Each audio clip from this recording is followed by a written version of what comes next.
Assalamualaikum warahmatullahi wabarakatuh. Selamat sore dan salam sejahtera untuk kita semua. Yang terhormat Ibu Profesor Dr. Hasnah Faiza ARM Hum selaku dosen pembina pendidikan budaya Melayu. Yang terhormat Sami Adam Ramadhani selaku Komting serta jajarannya dan teman-teman seperjuangan yang saya banggakan. Saya Aisyah Salsabila dari kelompok 1 sebagai pemateri ketiga akan menjelaskan materi dari 1.2.7 sampai 1.2.12.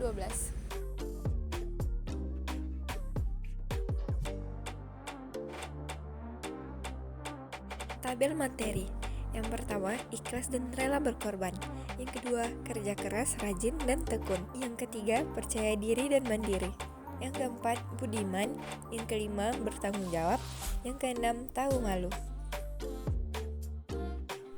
Ikhlas dan rela berkorban. Ikhlas dan rela berkorban menjadi sifat yang diutamakan dalam kehidupan orang Melayu. Dengan sifat ikhlas, setiap pekerjaan akan menjadi amal soleh yang diridai Allah. Jika kita ikhlas dan rela berkorban, maka rasa sosial akan semakin tinggi. Kebanyakan orang Melayu senang membantu, berbuat baik dan budi, karena sudah diajar dan dilatih sejak dini untuk rela dan ikhlas dalam menolong sesama. Menolong sesama umat sudah menjadi kewajiban. Kerja keras, rajin, dan tekun. Orang tua Melayu mengatakan, kejayaan Melayu ditentukan oleh ketekunan dan kesungguhan mereka dalam bekerja.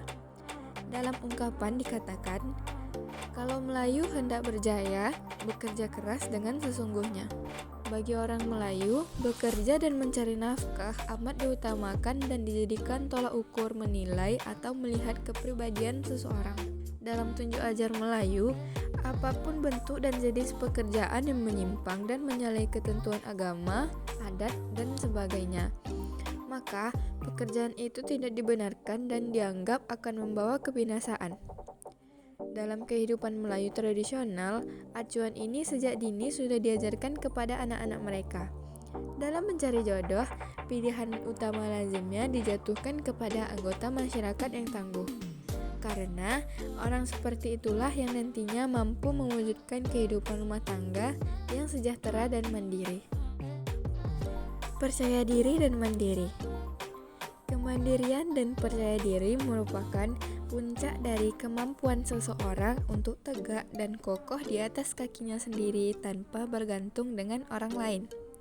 Sikap mandiri dan percaya diri dalam kehidupan Melayu disebut sifat jantan, duduk tidak bersandar, tegak tidak bertongkat. Orang tua-tua mengatakan, kalau hendak menjadi orang, jangan menumpang di ketiak orang.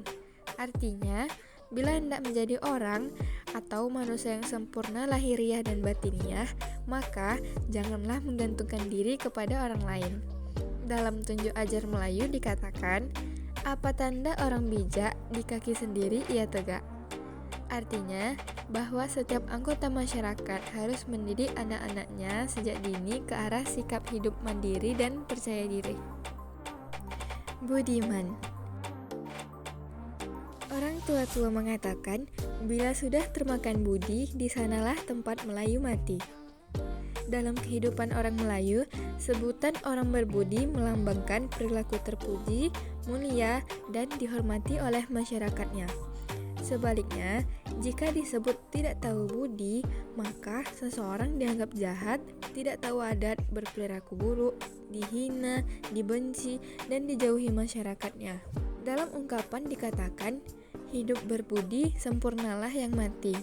Maksudnya, bila seseorang selama hayatnya beramal soleh dengan menanam kebajikan, kebaikan, dan berbudi kepada makhluk Tuhan, maka pahalanya akan menyelamatkannya, baik ketika di dunia maupun ketika di akhirat.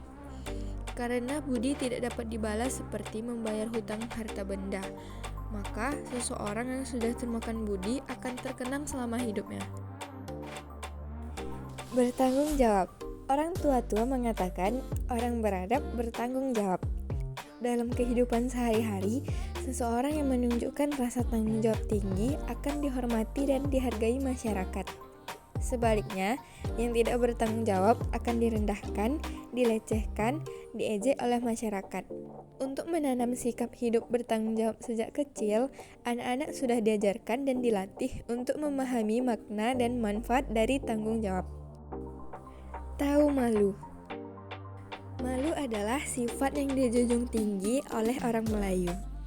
Orang tua-tua mengatakan, kalau Melayu sudah hilang, hidupnya sama dengan binatang. Dalam tunjuk ajar Melayu, sifat malu adalah cermin moral. Dalam kehidupan orang Melayu, orang yang tidak malu amatlah hina. Orang ini dianggap amat rendah dan hina dan dapat disamakan dengan hewan. Orang tua-tua mengatakan, amat buruk perangai orang yang menyikapi aib malu orang, sedangkan ia tidak menyadari aib malu sendiri. Hidup tidak beraib malu sama artinya dengan hidup durjana, yaitu menyalahkan agama, adat, dan norma-norma sosial yang bernilai luhur. Ada sifat malu yang disuruh dan ada pula sifat malu yang dilarang. Malu yang harus dikerjakan pada hakikatnya yaitu malu melakukan hal yang tidak baik, tidak beradab, dan sebagainya.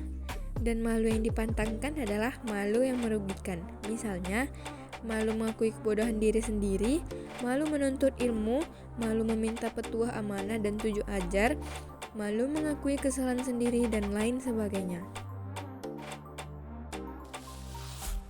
Demikian materi yang dapat saya sampaikan. Semoga bermanfaat bagi kita semua. Jika ada kesalahan kata atau ucapan, mohon dimaafkan karena kesempurnaan hanya milik Allah Subhanahu wa taala. Terima kasih. Assalamualaikum warahmatullahi wabarakatuh.